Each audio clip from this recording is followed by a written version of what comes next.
So much for coming by. I know you've been traveling the world. You've been so busy, man. You got a lot going on. You got the acting thing happening. Now you're doing the singing thing. Oh, well, you know I got love for the IE, so I had to come stop by. You're from SoCal, right? Yes, I'm from Chicago. Okay, but I that's moved right. here when I was 10, so I claim both. I don't know. I think that means you're from and Pasadena. Yeah, you got love for both. You got to have love for both. Shout out to the 626. Hey, I like Pasadena. Pasadena got a good little scene out there, man. They do. You know, I'm Latino, so my people are out there real tough. Right? So that means you kind of Latino too. I am. I'm that black Latino. And you kind of have to be. Yeah. So how do you balance both worlds of being an actress and being a singer? How's it been so far? Because you've been turning up on both. It's really hard, I would have to say, especially now that I'm going full force with both. I used to be kind of like hesitant with music back in the day. I would be like, I got my foot in it, but not really. You know what I mean? I wouldn't. Yeah. I really didn't have the confidence to just be like, I'm gonna go for it. You know what I mean? Yeah. So now that I do, I'm realizing it is kind of a juggling act, trying to do both. So, you know, if I can go on tour with this new album, I might have to sit back a little bit on the movies. So we'll see. I'm gonna tell you what, the movies and the acting, that's where the real money's at. And a lot of people will tell you the same thing. But you know what? It's also harder. It is. You know why? Because they're every once in a while. So it's like, you know, you might do a movie for 3 months, 4 months, and then you don't work for a little while. Like, you know, entertainment business, as you know, that's true. Like, I didn't think about it that way. It's like up and down, up and down. So it's different. But when you work on television, it's always consistent. Like I do Scream Queens as well. So I'm going back to that. Do you prefer to do TV over movies? Because some actors and actresses, they're like, no, I can't do television. I mean, what's better? Two with both. Because when you're doing a movie, it's like, okay, I'm doing this and then it's done. But then with a TV show, it's like, I'm doing it and doing it and doing it. And sometimes it can get redundant. But on a show like Scream Queens, working with Ryan Murphy, it never gets redundant because he don't even, like, I don't even know what my season's about. You know what I mean? I'm not going to find out until I get on set. So he always finds a way to keep it fresh. So it feels like I'm on a movie. Oh, that's dope. You know, I've tried acting before, man, and I sucked. So I quit immediately. If you do comedy, you should do some comedy because you're funny. You know what, man? See, but the thing is, you can be funny, like, if you're just vibing out or even on the radio, but, like, acting when you're memorizing lines, and you got to keep characters. Yeah, it's true. And then you got to do these auditions, and it's like somebody's just staring at you, and you got to be this character. And auditioning is a total different process than actually working on a job. You know what I'm saying? Because it's like, I remember when I was working on True Jackson VP, and I hadn't gotten back into the auditioning scene. When I started auditioning again, it was almost like I didn't know how to. Because it is an art in itself. Because you can do something good on the part, but when you actually auditioning, you might mess up. It's like, it's weird. I want to know, like, when you were speaking of auditioning, what was it like to audition for TLC?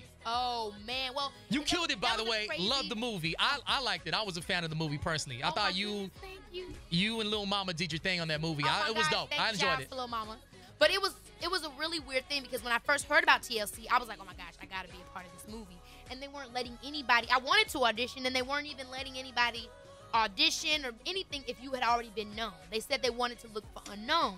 So I kind of just was like, okay, I guess this project ain't one I'm going to be a part of, you know. I guess I got to change my name and audition then. So then they end up coming back like a couple months later like, yo, we want you to play Chili. I'm just like, hell. Yeah, well, great. Okay.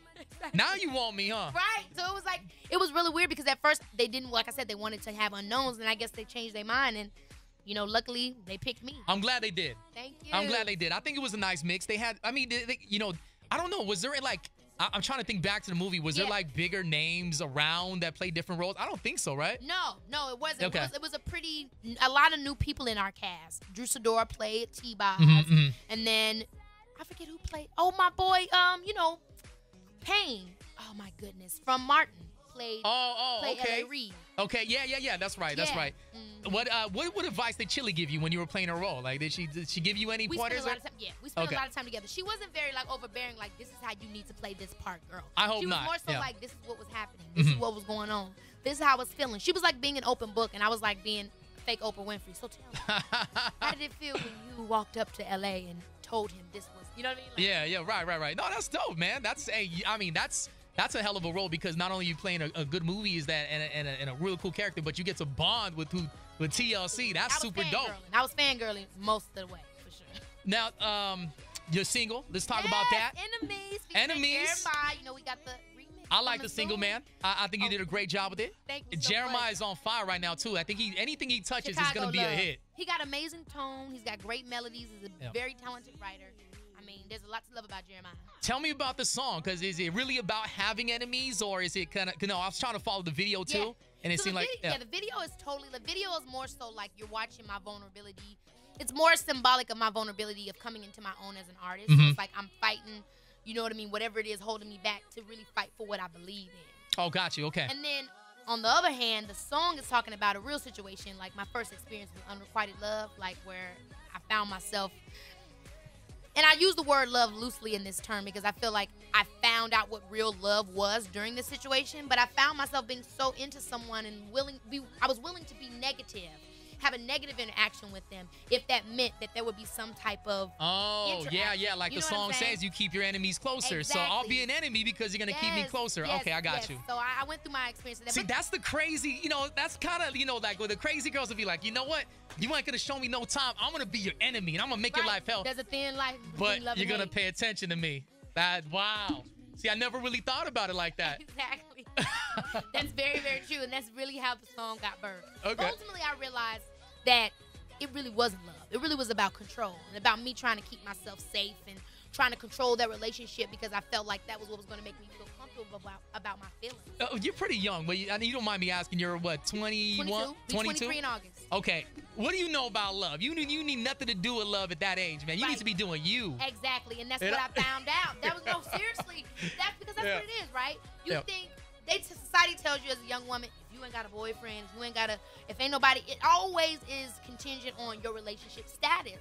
So I thought I needed a boyfriend, even though the reality was I really didn't want a boyfriend. Like I really at this age, at this time in your life. Yeah, how you gonna do it? You really don't. You really want to focus on who you are, finding out who you are, and actually having fun. You really don't want to be stuck down to nobody. But I think I was just conditioned to believe that was what I wanted. Therefore, it ended up becoming negative because I was trying to fit a shoe I was trying to put my foot in the shoe that didn't fit. I was always wondering, with celebrities, do you guys prefer to date somebody that's doing what you're doing, or do you prefer to date somebody that's not doing what you're doing at all? Because I would think if they're not doing what you're doing, it's like for radio, for instance, it's hard for people to understand. Like, yo, I need to be out. I need to go to the club. I need to do this. Which is why you end up finding yourself most of the time dating people that may be in the industry, but then you also find yourself in the position of ego and all the other things that come in with being a part of the industry. Yeah. You know what I'm saying? So it's like it's a catch-22 with any type of situation. And really what it is whoever's for you is for you.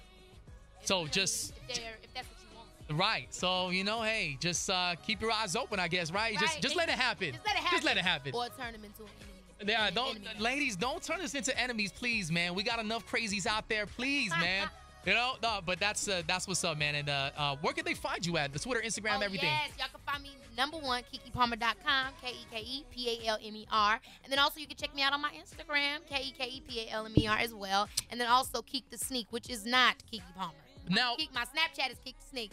Yeah, you love Snapchat, and I was asking, Keek the Sneak, that you just came from the Bay. Did anybody tell you, like, yo, that's a rapper out here? Yes, and everybody always, I'm like, yo, I'm a legitimate Keek the Sneak too, y'all. I am a legitimized, okay? So check me out on my Snapchat, KeekChasneak. You're on Snapchat real tough. What's your favorite filter right now on Snapchat? The dog. Why do women love the dog? Because it makes you look so cute. Even if you look crazy, you put that little dog on and you feel so bomb. I don't get it. Like, you know what I mean? Like, I go on Snapchat and I see just like 20 profiles in a row just with the dog filter on. I'm like, oh, we love that dog. Do you guys really love dogs that much, or what do you think? It just makes you look cute. It looks so cute because you have you look very innocent. So it's like I've got the little ears and the little nose, and then like when you open the mouth, it's like. So it looks so cute. I don't know, man. I've seen some funny stuff on Instagram about it, but I'll keep the comments to myself. But I don't know, man. The dog filter is killing the game right now for Snapchat. But a dude can't do the dog filter, no. If a dude does it, I'm like, oh, no. Oh, he can't. So dudes can't do it. See, that's not right. Do it, Chris. That's what's up, man. We gotta do some snaps before you get out of here for sure. You already know that. And we gotta get. I already blasted you on Snap. You know what I'm saying? I'm already on the snap. I'm legit now, people. You know what I'm saying? Follow my girl, Keek the Sneak one time. And I'm sure with all the dancing and everything, you got to eat right. You got to keep your body shape. But when you want to have fun, what's that cheap meal you go to? Ooh, that cheap meal I go to is definitely French toast. Everybody knows that. What? French toast? I love French toast. Are you a fan of Cinnamon Toast Crunch, or is that? Ooh, I love Cinnamon Toast Crunch. Are you kidding me?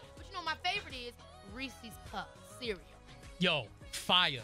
Fire. Super good. Middle of the night. Super good. Just came home from the club. Hey, you know what I'm saying? You know, you got the drunken munchies, even better. It's amazing. But how do you get You're on the road so much. I mean, you can't just pop a French toast anywhere. I mean, I know, but actually there are a couple of places in LA that I really love for French toast. So definitely number one is 101 Cafe. I got to try that.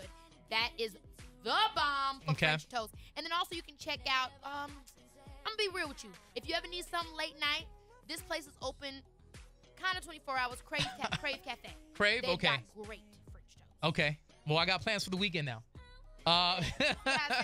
Also, man, before we get out of here, the album. Is the album coming out soon? Yes, or album's coming out in fall. Okay. At least that's what I'm pushing for. But I'll definitely have the mixtape out before then because I'm working on my mixtape. You're working. You're busy. Baby girl work. You got to get it. Hashtag hustle hard. Just follow the snap. You'll know what's good. All right, one more time, the single, and where can we find you, Keke? You guys can find me on KekePalmer.com. You also can find me on Instagram, Keke Palmer as well. And if you guys want to check out the song Enemies, well, you need to stay listening to KGGI, y'all. Damn right. Damn right. We got it for you, man. Keke Palmer in the building, 99.1 KGGI, y'all.